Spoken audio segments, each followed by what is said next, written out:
উত্তরের জনপদ রংপুরের দক্ষিণগঞ্জ শ্মশান, টাঙ্গাইলের সাটিয়াচড়া আর সিলেটের দেওরাছড়া চা বাগান।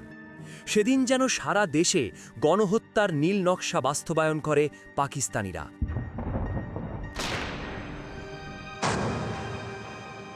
১৯৭১ সালের ৩রা এপ্রিলের গণহত্যার রোমহর্ষ গল্প। রেডিও নান্দিনায়।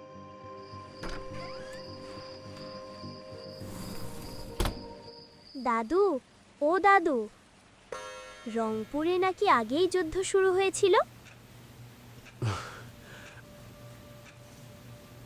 ঠিক বলেছিস রে দাদু ভাই। আসলে রংপুরের মানুষ ছিল আগুনের মতো। ৭১-এর ৩ মার্চ শহরের ছোট্ট শঙ্কু সমজদার শহীদ হল। সেটা ছিল দেশের প্রথম কোনো নিষ্পাপ শিশুকে হত্যার ঘটনা।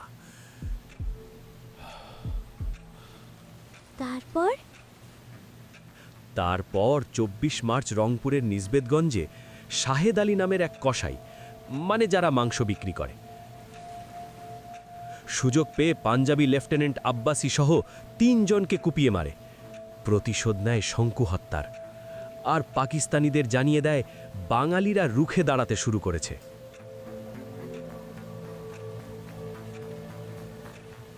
২৮ মার্চ রংপুরের হিন্দু, মুসলমান, সাঁওতাল সবাই মিলে হাজার হাজার মানুষ লাঠি, সোটা আর তীর ধনুক নিয়ে ক্যান্টনমেন্ট ঘেরাও করতে যায়। তারপর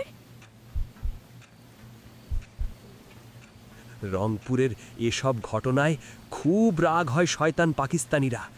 তারপর ৩ এপ্রিলের মাঝরাতে পাঞ্জাবির দল সেই রাগেরই শোধ নিল, আর সেটা খুব নির্মমভাবে। দাদু, তারপর কি হলো?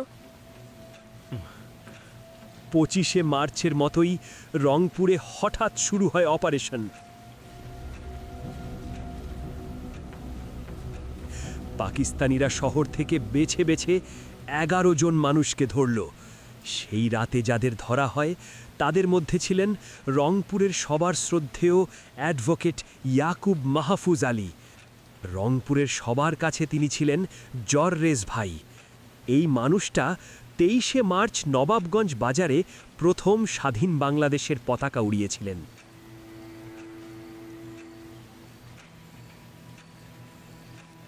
সবার চোখ আর হাত শক্ত করে বেঁধে ট্রাকে করে নিয়ে গেল মাহিগঞ্জ রোডের দক্ষিণগঞ্জ শ্মশানে। ওদের কোনো দয়া মায়া ছিল না রে দাদু ভাই। তারা সবাইকে লাইনে দাঁড় করিয়ে মেশিন গান চালিয়ে দেয়।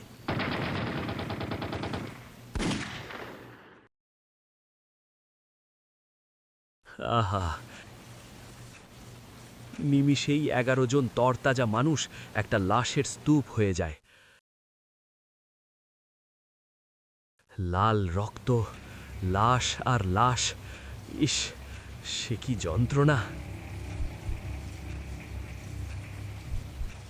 কি বলছো?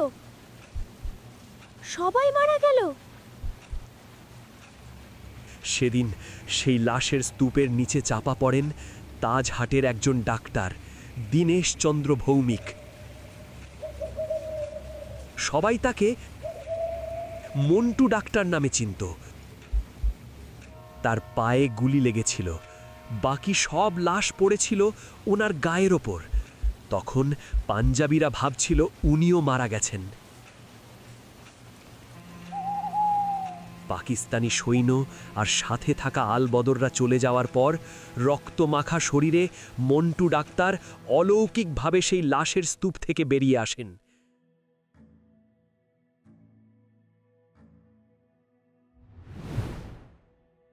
রংপুরের দক্ষিণগঞ্জ যখন রক্তে ভাসছে, ঠিক তখনই বাংলার অন্য প্রান্তেও রক্তের হোলিতে মেতেছিল পাকিস্তানি জমদূত।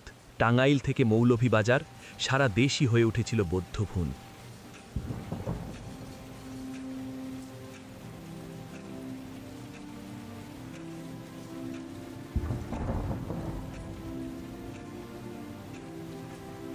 দাদু, ১৯৭১ সালের ৩রা এপ্রিল টাঙ্গাইল আর সিলেটে কি হয়েছিল?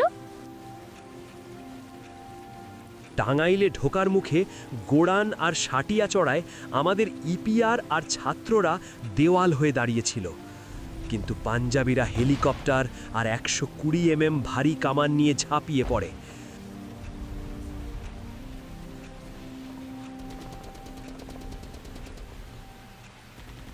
উনত্রিশ জন ইপিআর সদস্য শহীদ হয়।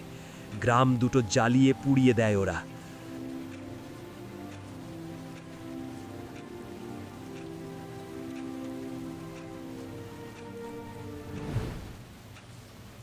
আর ওদিকে সিলেটের দেওরাছড়া চা বাগান, সেখানে ম্যানেজার ছিল এক বিহারি। পাকিস্তানিরা জিপ নিয়ে ঢুকে অসহায় শ্রমিকদের রেশন দেওয়ার নাম করে বাসে তুলল। প্রায় 70 জন শ্রমিককে বাসে ভরে নিয়ে গেল এক নির্জন নালায়। বাপের সামনে বেটাকে আর ভাইয়ের সামনে ভাইকে উলঙ্গ করে।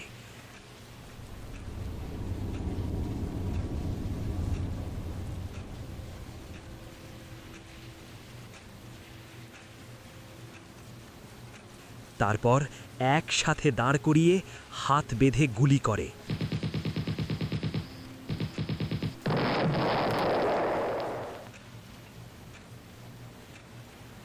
হ্যাঁ রে দাদু ভাই, তাদের রক্তের ঋণ কোনোদিন ভুলিস না। তোরা তাদের স্বপ্ন ধ্বংস হতে দিস না, কারণ সেই শহীদদের রক্তের ওপর আমাদের স্বাধীন বাংলাদেশ। 71-এর 3রা এপ্রিল, দখিগঞ্জ শ্মশানের সেই রক্তভেজা স্মৃতির এক অখণ্ড মহাকাব্য। রংপুরের সেই জর্রেজ আলী থেকে শুরু করে টাঙ্গাইল আর সিলেটের চা বাগানের কর্মী, নাম না জানা প্রায় 400 শহীদ। আজকের এই দিনে শহীদদের প্রতি আমাদের বিনম্র শ্রদ্ধা।